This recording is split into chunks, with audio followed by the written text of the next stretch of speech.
Good evening, everyone, and thank you so much for joining us for this event celebrating David Harold Blackwell, a pioneering scholar and a towering figure in the mathematical sciences.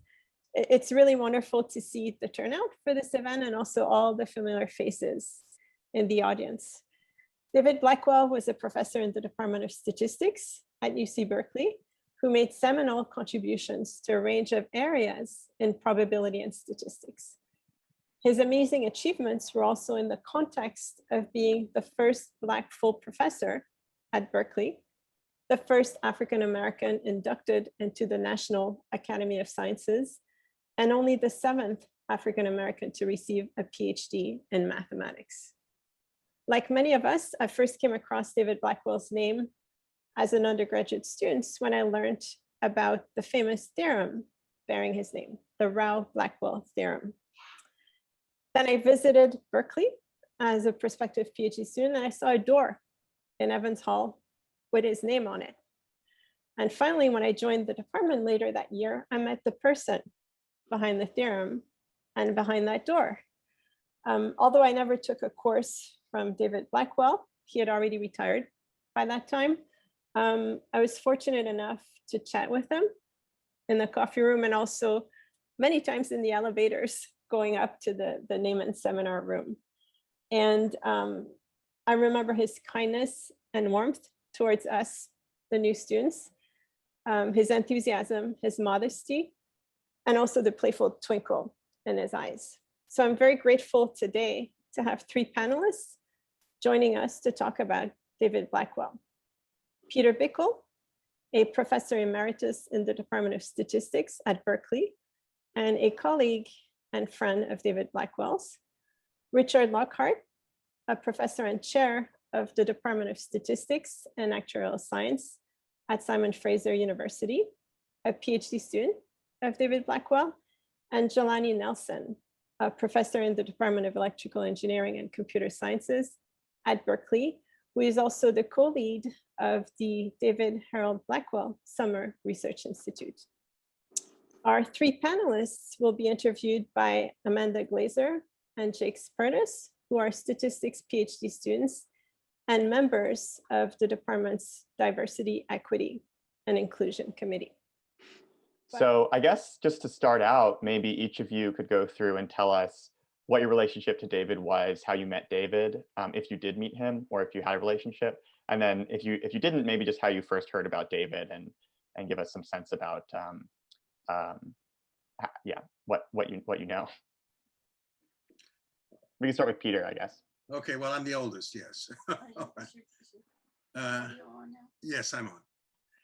Well, let's see, when did I meet David? I first met David actually when I was a graduate student. I took his class in information theory, and it was a very enjoyable experience. He was one of the people that I actually asked for a thesis topic, and he did propose one, but it seemed to me too hard. I knew too little about this stuff. So, and now it turns out it was a big mistake because it's become a very fashionable topic. In fact, there's a conference planned for it at the Simons Institute on something I'd never heard of before, the Blackwell approachability theorem, which has to do with vector games with vector payoffs. Anyway, so that's when I met David. And the class was wonderful, despite the fact that he used what I considered a pretty terrible textbook, a book by Wolfowitz, which was Information Theory for Mathematicians, which was information theory with as little intuition as possible, which perhaps is the reason David had chosen it, so that he could give us an intuition. Anyway, the course was great. And then I was fortunate enough after a few years to become a colleague. And we were always on very pleasant terms. We talked, and then I loved his book on statistical decision theory with Meyer Gerscher. And in fact, that was also an extremely valuable book because I guess I was either just a young faculty member, but I was sitting in on a course of Lucien Lecomte's on decision theory. And I knew nothing about decision theory. So without David Blackwell and Gershik's book, I would not have, I would continue not to know anything about recipient theory. I mean, if you, Vijay has asked for some gossip. I mean, Lucien was, you know, one of the towering figures in the department, just like David. But Lucien was extremely abstract. He was almost at the other pole of David. David was very concrete. He always loved specific examples and particular problems. And Lucien could do those, but he always would jump into the most extreme abstraction that he could think of, which made it rather hard to follow. So, and then I was fortunate enough, I was teaching actually the equivalent of 210. And I came upon something in David's book, actually, David and Maya Gershik's book. And I had a question, and so I thought I saw a possible question, a possible partial answer. And I went to talk to David about it. And, you know, after an hour's conversation, he clarified it all and sent me off to write it up. So I had a joint paper with David. Not one of his most significant papers, not even one of my perhaps most significant papers, but a very, very enjoyable experience. Let's see. And then I guess with time,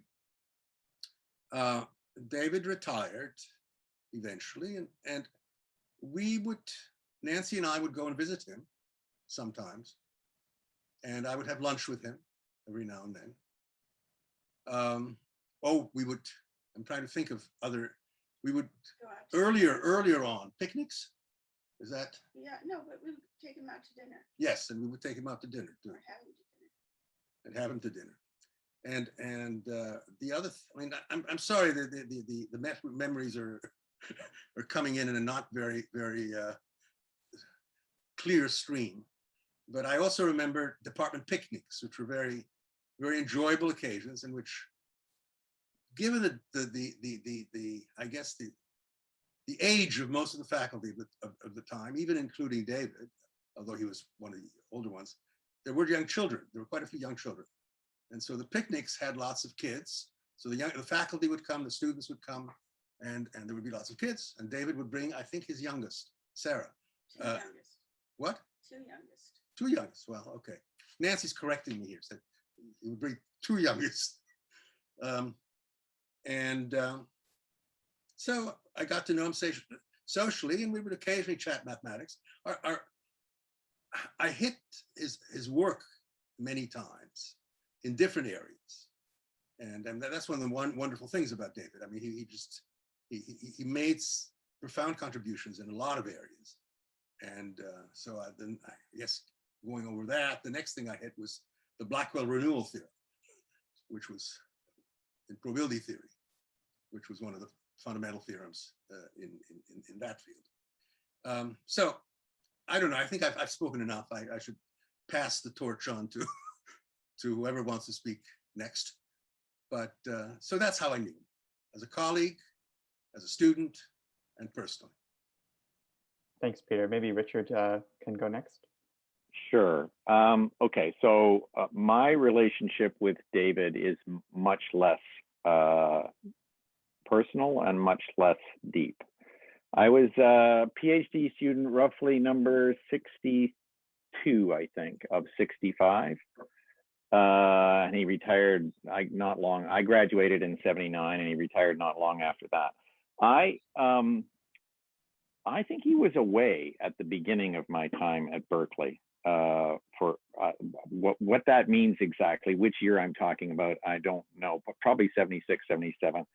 I saw him give a talk, however, at the Berkeley-Stanford colloquium, I want to call it, but I don't know whether it's called a seminar or colloquium. Anyway, the joint Berkeley-Stanford thing. Yeah. And it was, it's just astonishingly clear. And it was about his notion of Borel programmable functions. So it should be seen as set theory, a measure theory bordering on, no, a set theory. Mm-hmm. Set theory close to measure theory, but not really, there were no measures involved.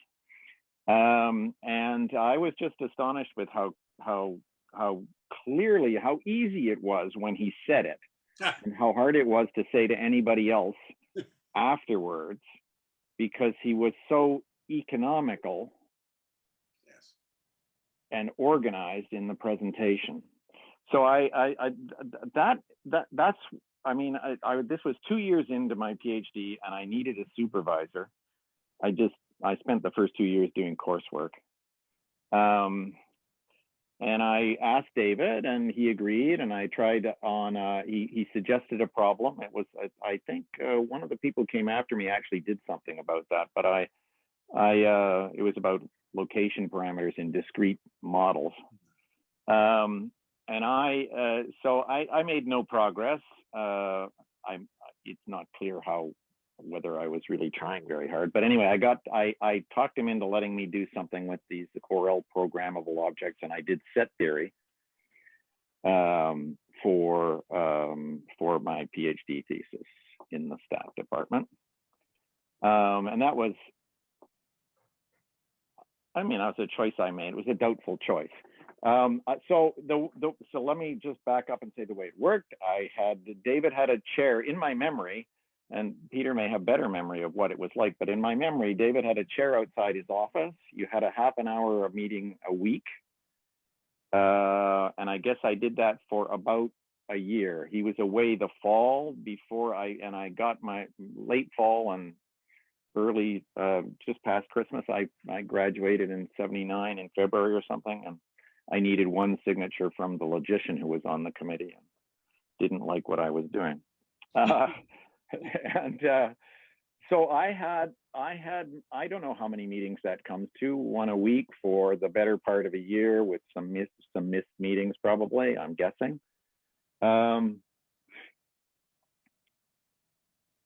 They were, as in my memory, they were entirely technical. That is to say, I do not recall ever discussing any of anything of consequence in the world.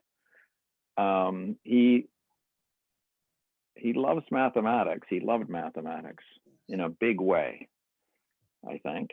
And he loved to talk about it, if I'm not mistaken. He certainly was quite happy to talk about it to lots and lots of people. So that's me. I saw him only once, to the best of my knowledge, after I graduated. And I can't remember whether that was, during the time I was in, I house sat Peter's house in '92, and I don't know whether I saw David then, but or possibly at a meeting. So that's my whole career with David. I would like to say Richard. something. May I be next? Because I have to leave a little early. Hey, Pat, before you start, I wanted to just say one quick thing. When we started, Richard, I think David Blackwell was a chancellor, vice chancellor of the Berkeley Extension Campus in England, London, I believe. Yes. So we didn't really see him for a couple of years. So he only Okay. joined us about 2 years into the program, when we were into the program. Right. Go ahead, Pat. Thanks for this opportunity. I met Mr. Blackwell through Mr. Naiman. So I applied for a job in the stat department.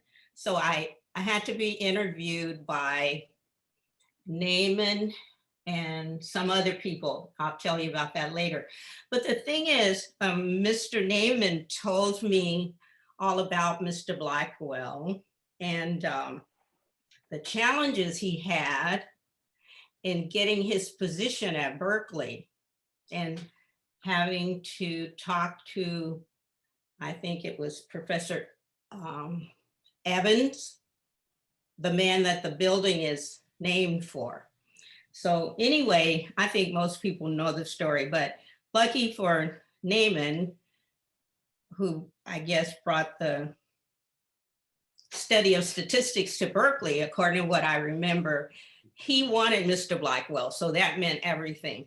So then with my interview, Mr. Naiman said, well, you need to meet DB. And I'm thinking, well, who could that be? So he said, well, this is David Blackwell, the man I just finished talking about. He said, but young lady, I think you or just a little late. And I'm thinking, oh no, but this is the time they told me to come for the interview. So then I hear all this laughter down the hallway. At this time, we're in Campbell Hall. And so he says, you're lucky. So he puts his cigarette down and he takes me to the hallway so I can meet David Blackwell. So Mr. Blackwell, we went to his office and I asked him, no, he asked me, what did I know about statistics? And I said, nothing.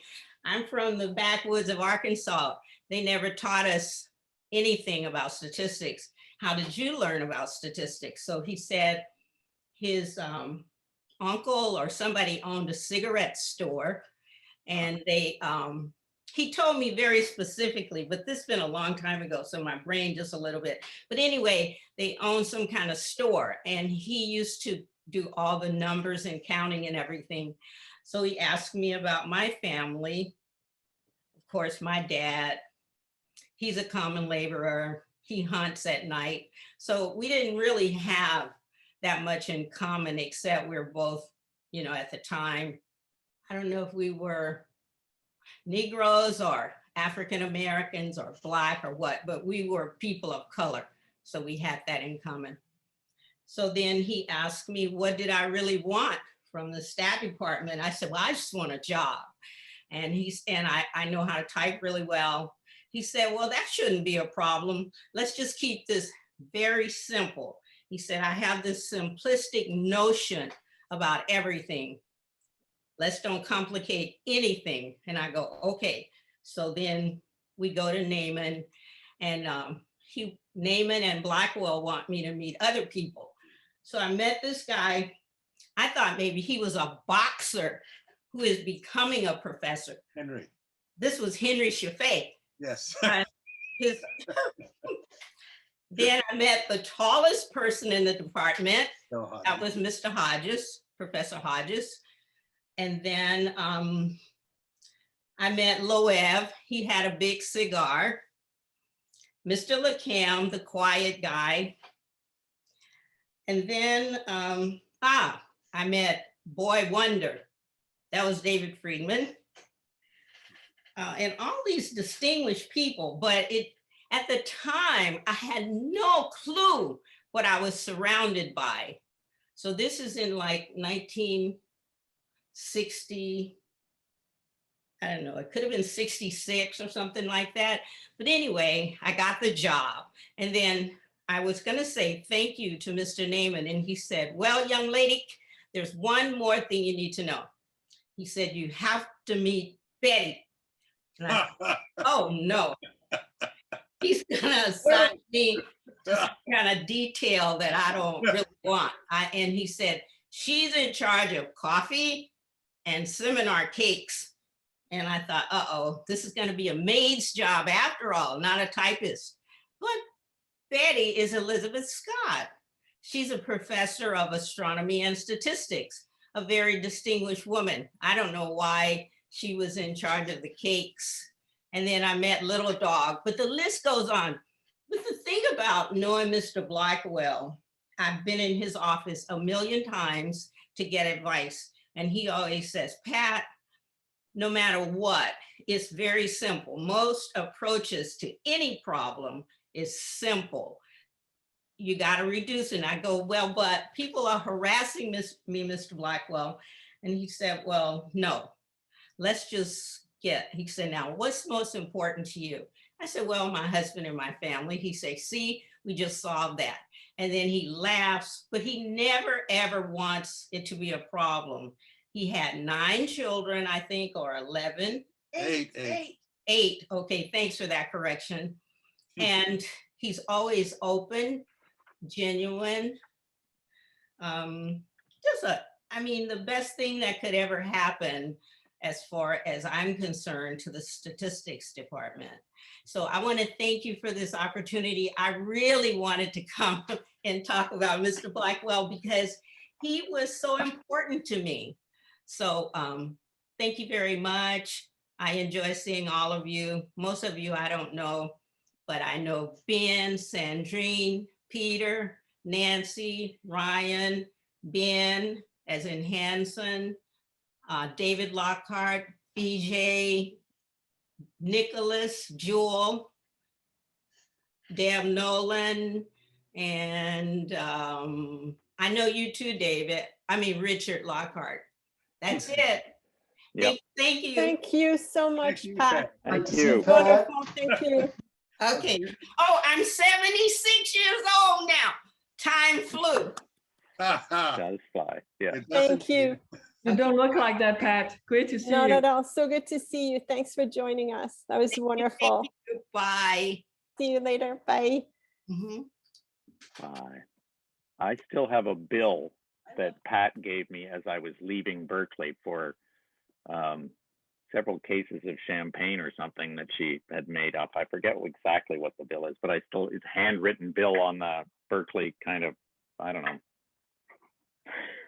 Anyway, I have Pat good was a memories very of that. central figure of the department Yeah. for many years.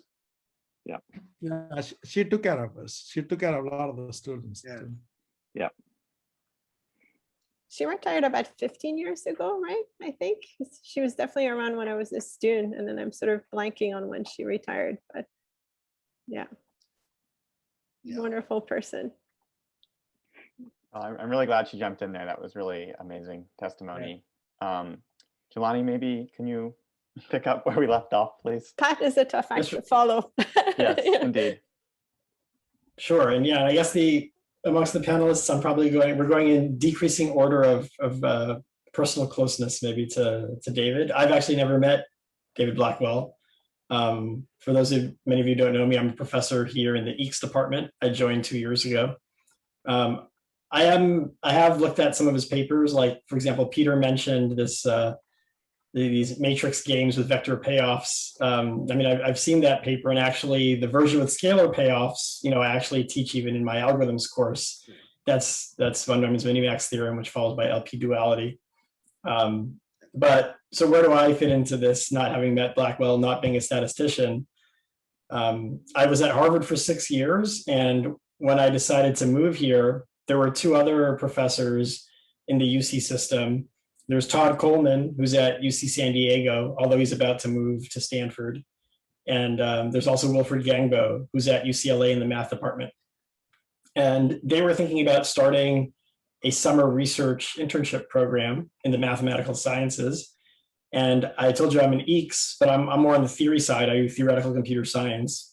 And they roped me in. They said, hey, do you want to join us in creation of this program? And I said, sure.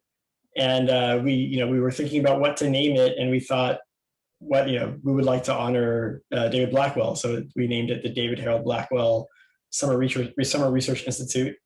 We talked to a couple of his children beforehand to make sure that they were okay with it, and they were. So the very first iteration of that program will be this summer. It'll be from late June to I think late July. It's a 6-week program, and we already have 6 students confirmed to take part in this first iteration. I'm going to mentor 2, Wilfred will mentor 2, and Todd will mentor 2. So we're looking forward to it. Wonderful. That's great. Thank you. So going off of, there's been a lot of wonderful things shared, some great memories. I think it would be great if we could go around and talk about, if you knew David, some of your favorite memories and your impact, what you think his impact on the department was. And also for those who didn't know him as well, kind of his greater impact in statistics and otherwise. So Richard, do you want to start? Yes, now that I found the mute button, I want to start. Yes. Okay, so my favorite memories of David are really just slight, in the sense that they're listening to him present, which I heard him talk twice or 3 times, and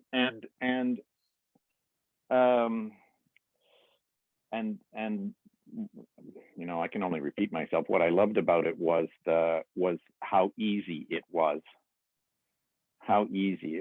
to understand. And I mean, so I listened to this lecture, which about these Borel programmable functions, in which he was talking about transfinite induction on the induction out to the first uncountable ordinal. So transfinite induction on ordinal numbers and construction of families of sets and so on. And but he talked about it in terms of computer programming, or a vision of computer programming. And it was just masterful. The rest of it is, I had great conversations with him. He, in which I think what would happen mostly is I would explain why I wasn't making any progress, what seemed to me to be the hard part of the problems I wasn't solving. And we would have conversations, and I would leave the office with a new thought. I never heard the new thought come directly out of his mouth, but it seems to me that it was like, okay, he knew how to do the problem. He just wanted me to work on finding out how to do these things myself, and for that I'm grateful, because I really love the approach to mathematics that is inherent in that. Impact beyond. He laid foundations for a great many things. That there's a certain, you read a few papers in information theory, let's say, or a few papers in dynamic programming. There's this, he did some Markov chain stuff. He did all sorts of things, and he had a tendency to do a small number of papers that really laid a very clean framework for something. Short papers, I guess we said that before, but short papers. I tried once there was a memorial session at a JSM after he died, and I tried to I thought it was wrong not to prove anything. I mean, I'm not actually a big believer in proofs in talks, and this was a memorial session, but he has a paper that barely dribbles over onto the second page, just 5 or 6 lines on the second page, in which he proves a theorem of Kuratowski by doing game theory, a game theoretic proof of a separation theorem in topology. And it's the only trouble with talking about it is that it is not possible to shorten the presentation from. I would have been faster to read the paper out loud. So that's where I'm going to end. Can I add something to that? Because Richard struck it early on that we've talked about David Blackwell and statistics. David really was a mathematician. I mean, that was all parts of mathematics in some sense were his love. He was very concrete. And another thing that I realized, actually, you mentioned again, you hinted at it, Richard, is games. In some sense, he loved thinking about things in terms of games. And that was true of the work that you did, on Borel, that he worked on with you. That was certainly true of the decision theory work. He has a beautiful paper on comparison of experiments. And I think almost anything you go into of his, there is a trace of looking at it in a game theoretic fashion. But he was a wonderful mathematician, and he was extremely broad actually. What you did was close to logic. He did probability theory, statistics. The Rao-Blackwell theorem is actually, it's well known, but it's certainly not, his greatest achievement. And dynamic programming. I mean, he had a tremendous idea there, which I think first came through in this paper with Arrow and Gershik on sequential analysis. Backward induction was first instance of dynamic programming. So anyway, it's I think talking about David just in terms of probability statistics is limiting him.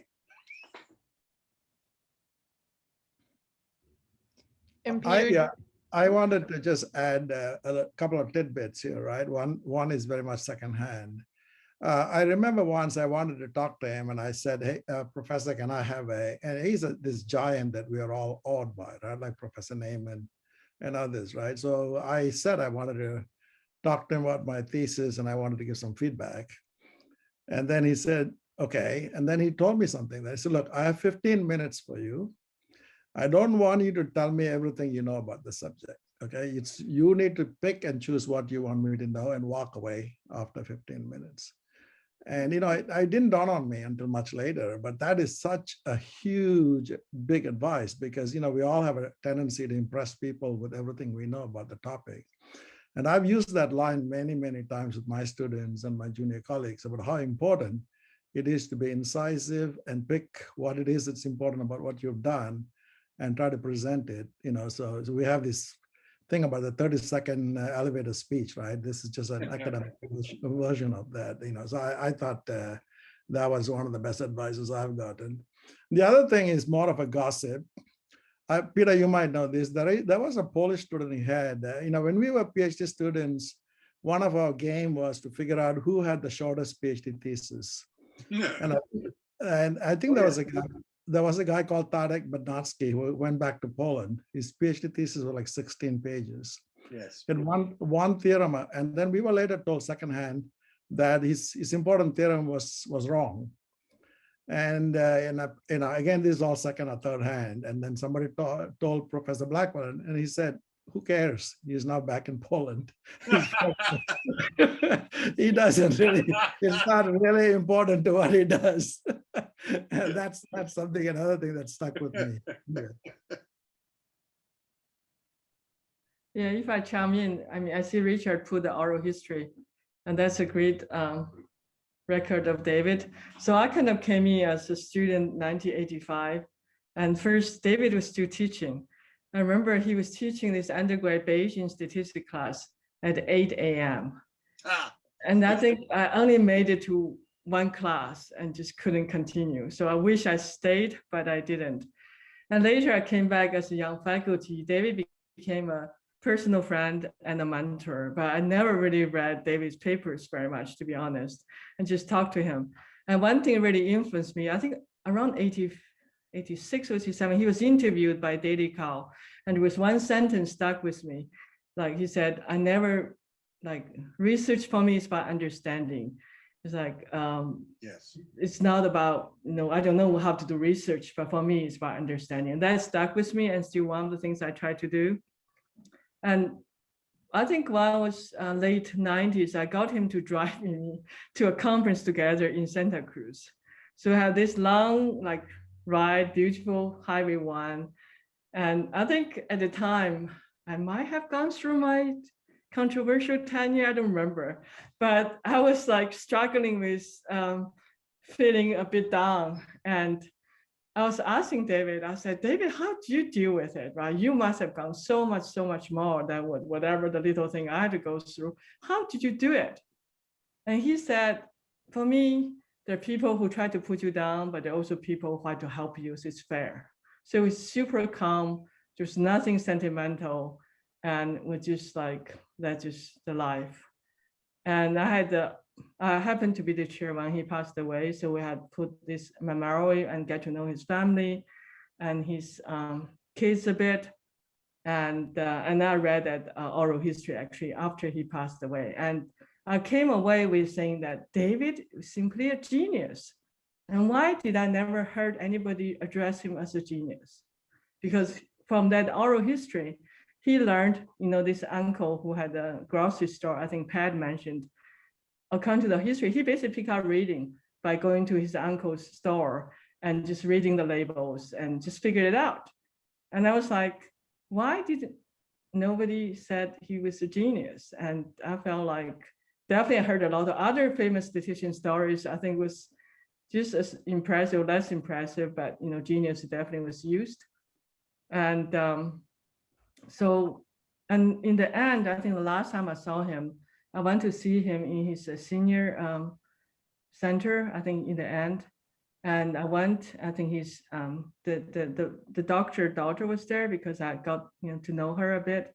And I was really glad I brought my kids.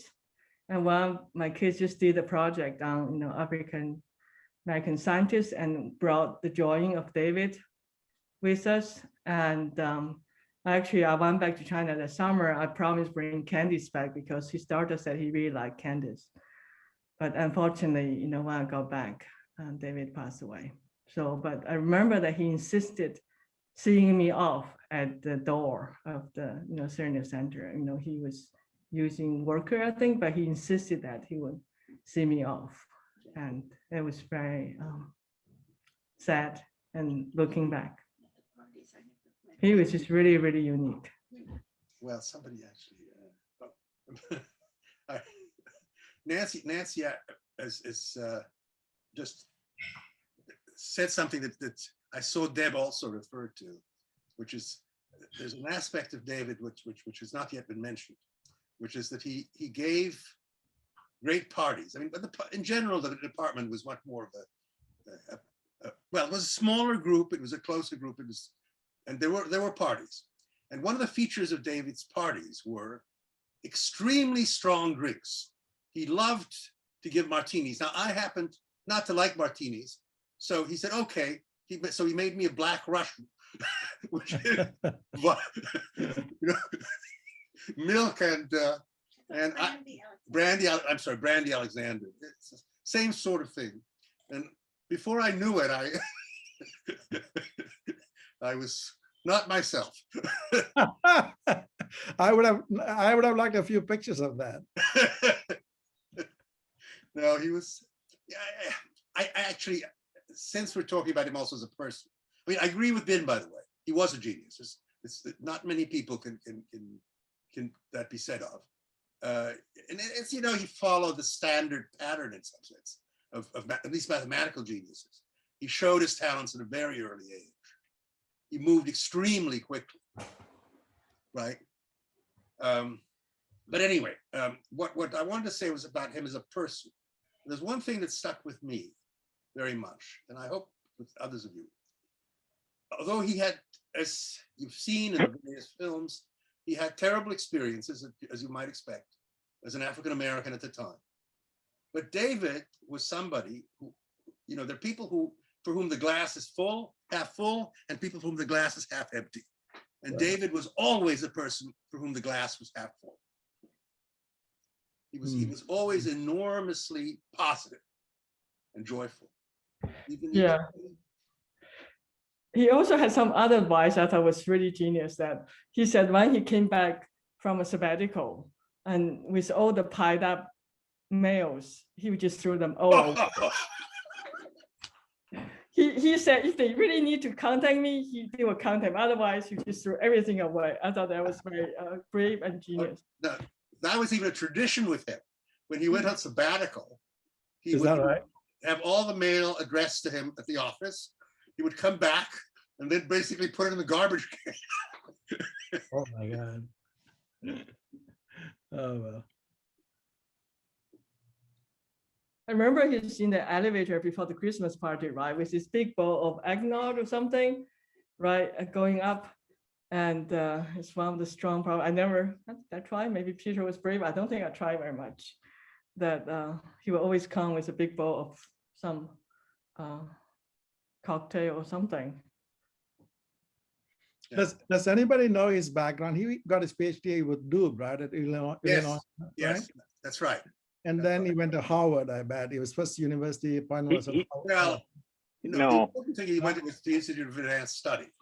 Oh. After Doob. Doob went to the Institute of Advanced Study, and then David joined him there. And that's where he had actually his first really unpleasant experience. Well, he probably had others before that, but that's been recounted. David tells the story of Princeton as if it only became known to him much after the fact. In that oral history,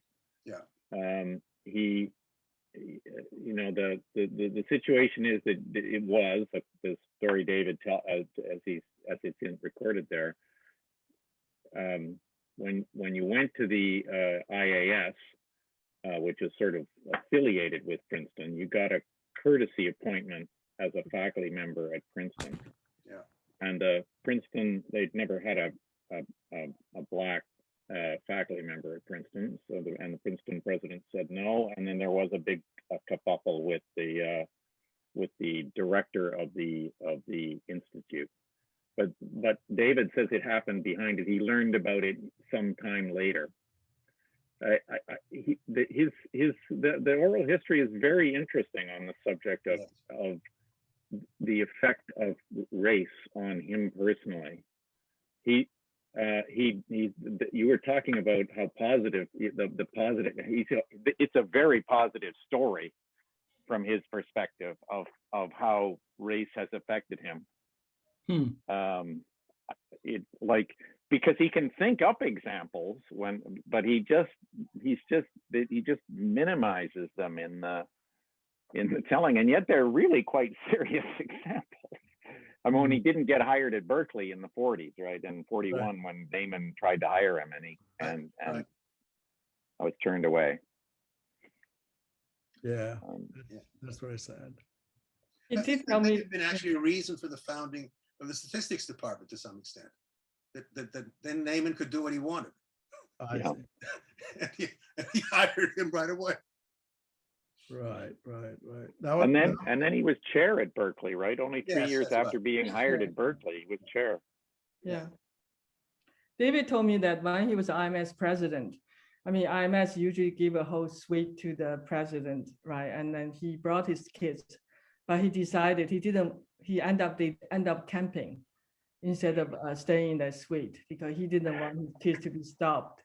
Oh, by the really? hotel, by the hotel staff about why they were running around there. So they end up camping instead of using the suite. Oh my goodness. Yeah. Amazing.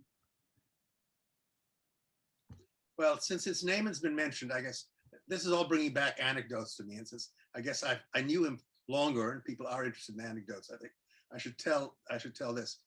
One of the reasons it seems that Naiman was able to lure Blackwell was that Naiman visited him so this is a story I think that David or Naiman would tell.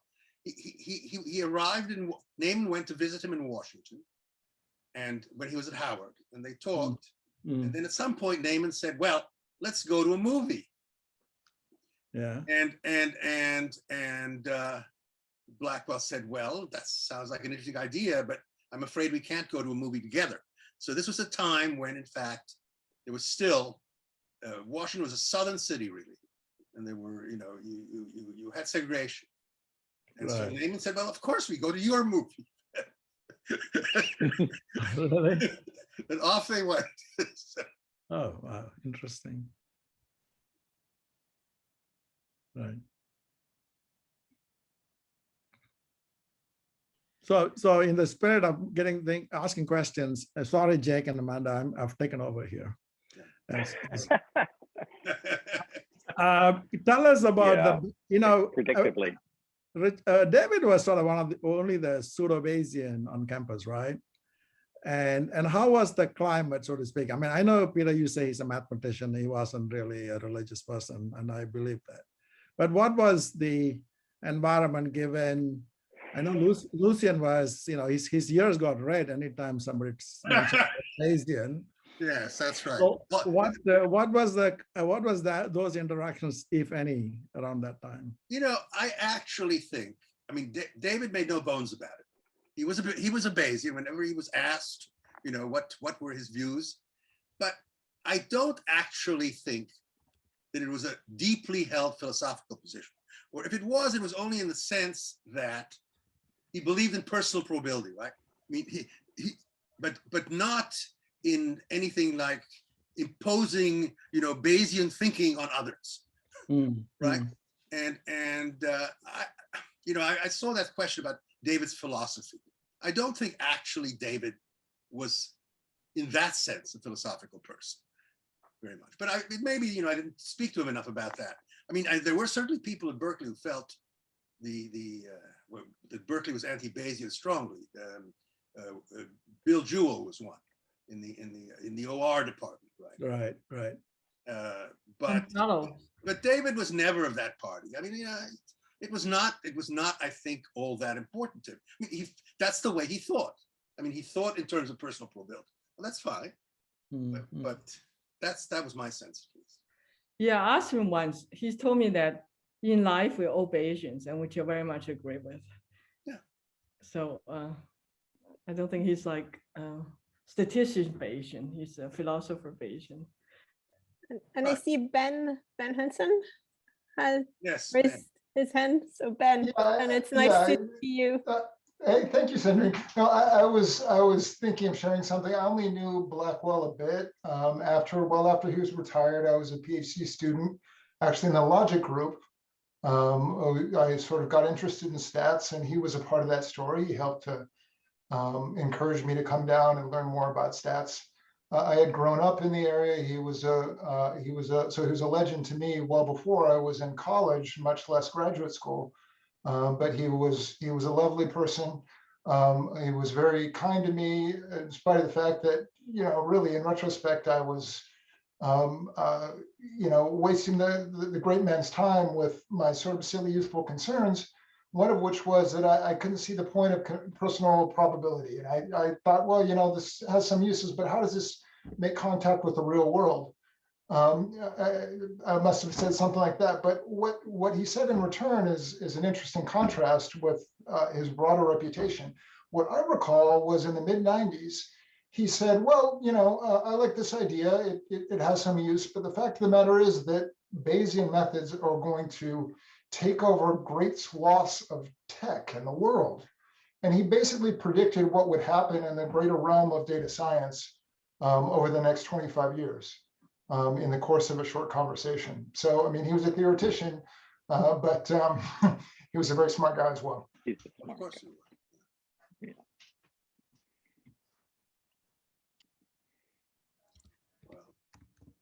I remember one small anecdote, Peter and Richard, you might remember this. And Manny Parsons, you know, he had different kinds of, you know, reincarnations. So one of them was when he was into this quantile inference stuff. And he came, this was in the Neyman room, 10th floor, when it was still a very nice room. And we all could go and play ping pong at night over there. Did they play Kriegspiel? Sorry? Did they do Kriegspiel at that time? David loved Kriegspiel. Oh, is that? No, I don't remember that, Peter. Now, this was a question. This was a question that Manny was saying in the talk that, you know, quantile inference can solve any problem, any statistical problem. And then, you know, after David, nobody says anything. So David said, how do you solve the Behrens-Fisher problem? Just a very simple question. And you know, and Manny was, of course, dumbfounded, had no answer for that. And that sort of captures the essence of what, you know, David is, right? Very simple, very elegant, and puts people, you know, just to the point. Anyway, that's another one of those little anecdotes I remember. Yeah.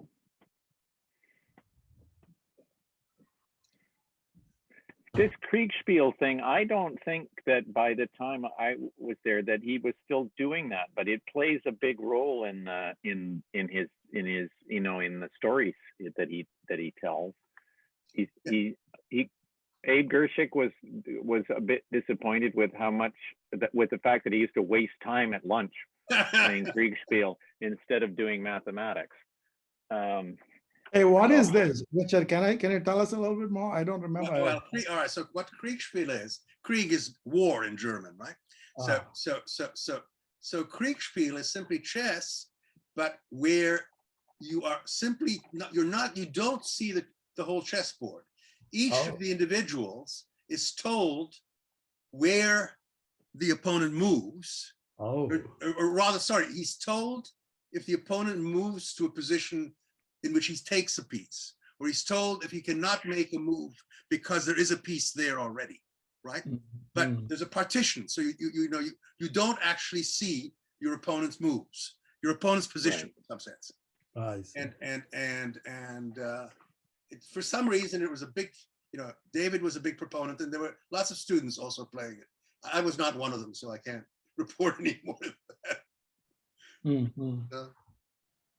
But it seems to me that, I mean, like, I think students of his who were there experiencing that, it sounds like from the stories that they got, they would have had lots more exposure to him in a less formal way in those earlier days. That's what it sounds like in the That could stories. well be, yeah. No, there were several people that we didn't really get a chance to interact with, in our, even in the mid 70s when Richard and I were started the program. People like Joe Hodges, I used to come to the campus. My first class would be at 9, and he would have at 9:30, and he was going home, right? He was, and then I remember, Jared, you remember this? We were playing ping pong. We've been in the department for 3 years, and then and there's another guy who comes in, and we introduce ourselves and said we're students. Says, "Oh, my name is Thomasian," and he was a faculty member, but we had never seen him. And Barankin was another guy we never saw. Right? There was these rather odd, mysterious faculty members that we never met. And unfortunately, David was someone, by the time that we came, he was not as active in, at least in taking students as he was in earlier. So it was an opportunity missed for many of us. No, that's right. There was a division between the early morning people and the later morning people. So, Right. so I would only rarely, that's probably one of the reasons I did not interact with David more, because I'm not an early morning person. And David and Joe Hodges definitely were. Joe was a ridiculously early morning person. It was. And Eric was too, Eric Lehman. He was also. Well, yeah, but that's true. He was. Yeah. They all liked 8 o'clock classes, which I could not abide. Right. So I lived upstairs from Eric. I wasn't really, Eric and Julie. So Eric and Julie had an apartment on the south side, about 6 blocks south, and Peter Guttorp and Tom Permit and June Marita and I lived immediately above them and made their lives somewhat miserable when we played Nerf ball in the hallway. I believe we did that. But I wasn't aware that he was leaving work so early, because we were definitely we were not asleep early. So we would definitely not have been very good neighbors. Yeah, I remember Naaman. Naaman once, I was in my office at 10 o'clock, and Naaman comes up and says, he was a late person, and Betty would usually drive him back to his house, right? So he comes to me and tells me at 10 o'clock, "Oh, it's too late. What are you doing here? You need to go home." And I was thinking to myself, here is this person who was is probably late 70s or 80 by the time, and he's here at 10 o'clock and he's telling me to go home, right? Yeah. And there are a lot of Betty and Naaman stories that we can, launch into at some point. But anyway, he was a very interesting character himself. I just wanted to say we're a little over time for the Right. formal section, but I think people should feel free to keep talking. This is a great conversation. It's really a privilege to get to witness this. Don't you guys have more questions to ask? Yeah, I mean, we did. But Do you feel like? But we didn't know the answers to the questions, so That's right. except for Peter. Peter actually knew some of the answers. Some of the answers, but for example, duels, I didn't know anything about. Yeah, he did like that work. I mean, he talked about games of timing. And Yes. that he was quite pleased with. Well, he gave he has a film, which I'm not sure if it's on the department website or if it's so easy to get, made for the American Math Society on the bomber battleship game, which Nancy actually saw. Yeah. And well, and that- well, I- you tell I'll the tell story. the story. as you were saying, he made everything seem so simple. I am no mathematician. I did what? I didn't even get, I did pre-algebra. No, I did what's it called? Anyway, I'm not a mathematician. I'm a totally humanities person. Well, they did a showing, the department did a showing of this film, and I went to it, and his explanation and his drawings on the board were so clear and so beautiful. At each step of the way, I said, I get that. You know, I see that follows from that. And he went through this whole, I don't know, 45 minutes or whatever film. And every moment was so lucid. I was so sure I was understanding. I came to the end and said, oh, I get that. At the end, I could not have explained to you what I got. I didn't get it, but he was so, everything seemed so simple and so clear, step by step. Yeah. And of course, I just didn't have all the whole framework that this was existing in to really understand, but it was remarkable, you know, the lucidity of it. Yes. I just thought it was remarkable. Hey, Sandrine, you couldn't get John Rolfe to join? I sent him an email and he didn't reply. I tried. I know, thanks for the suggestion and no Yeah. reply. Maybe I should have asked them to reach out to him. You might have had better luck. I had some phone numbers, but you know, he's retired. He's a wine grower now. His vineyard is called the Grapes of Rolfe. That's great. But he was sort of one of the few pseudo-Bayesian students, right? Because John went on to have a pretty decent. I don't know if he's not a personal subjective Bayesian, but he's I don't know if he's empirical Bayesian or not, but he was one of his sort of Bayesian students. Peter, he was your contemporary, right? Well, he was later than I. I mean, he a few years later, but he actually, I think he taught at a business school in Southern California. He was at Rand for many years. He was at Rand, and then well, David, of course, was at Rand too.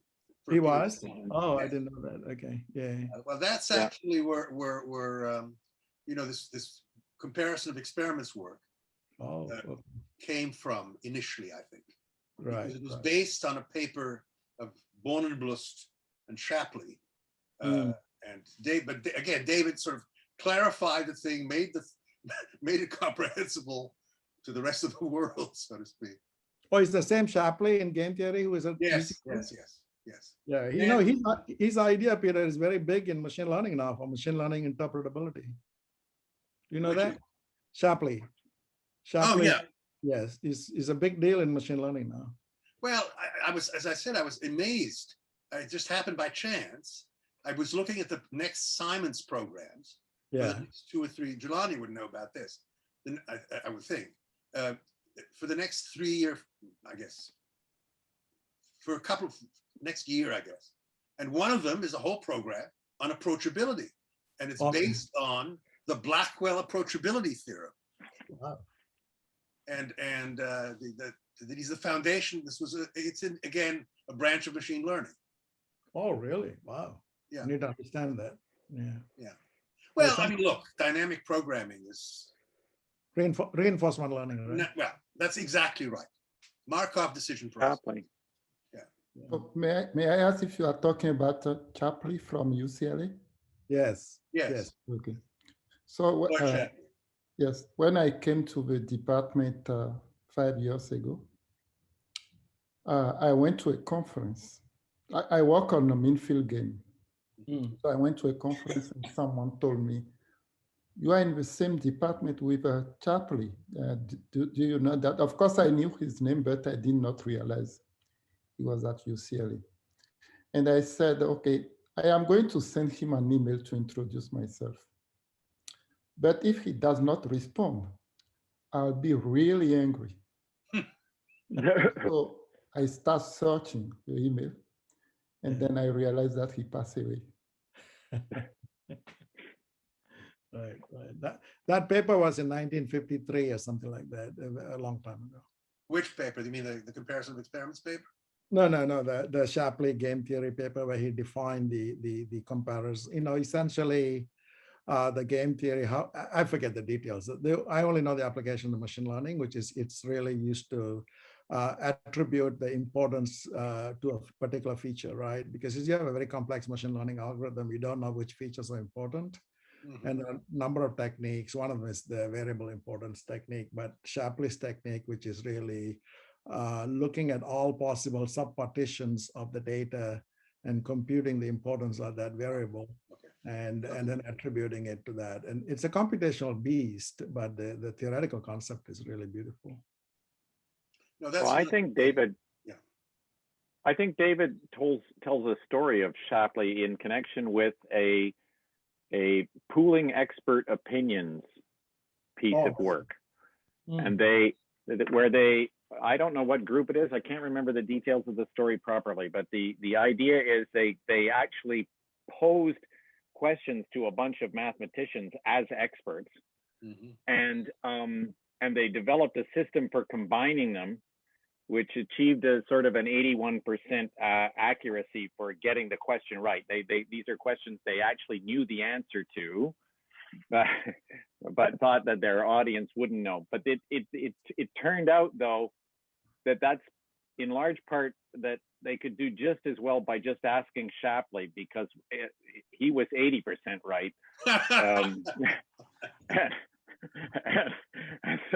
And so their system had gained a rather small advantage. Of course, you have to know which one of them is right? I mean, like, yeah. Anyway, you might not have guessed it. Yeah, who else has stories? I saw Nick Joel was on. Nick, where are you? Nick had to Nick, leave, I think, gone. unfortunately. Yeah, I was hoping he would be able to chat. He had to leave. How about Mike Waterman? Mike? Mike. So I never met David Blackwell. I was just composing a little email to Peter and Ben and Sandrine. And I did my PhD at Michigan State. And Michigan, oh, no, it's a terrible place. And, sorry, I'm from Michigan. Yeah, I'm from Michigan, so sorry. Well, I thought it was a great place to do a PhD because I got in there and out of there quickly, so I didn't have to spend any more summers in Michigan. But anyway, so I took decision theory from Dorian Feldman was the teacher. I don't know if Peter remembers him. He solved the two-arm bandit problem. That's right. He was David's student. And of course, he taught it out of Blackwell and Gershik. Okay. So that was my introduction. And I had taken advanced probability out of Luev. And Herman Rubin was at Michigan State then. Yes. And what a character. And one of his lines at lunch was slightly conservative. We should bomb Red China before they bomb us, he said. But the main activity at lunchtime was Kriegspiel. So that was the only time I ever encountered it, but I clearly see that was also a Berkeley connection. So, you know, I wish I'd met David, but I greatly admired him. Yeah. Are you at USC now, Mike? Well, sort of. I'm professor emeritus, although I still, like Peter, I still poke around a little bit in the department, but I also have a research position at the Biocomplexity Institute at University of Virginia in Charlottesville. Oh, okay. I see. Good. I'm so glad to have been here and watched this conversation. It's wonderful. Well, it's so nice to So see glad you. took part. Yeah, thank you. Yeah. And it's so much fun to Good, have Mike. these spontaneous memories and conversations. It's really, really special. Thank you.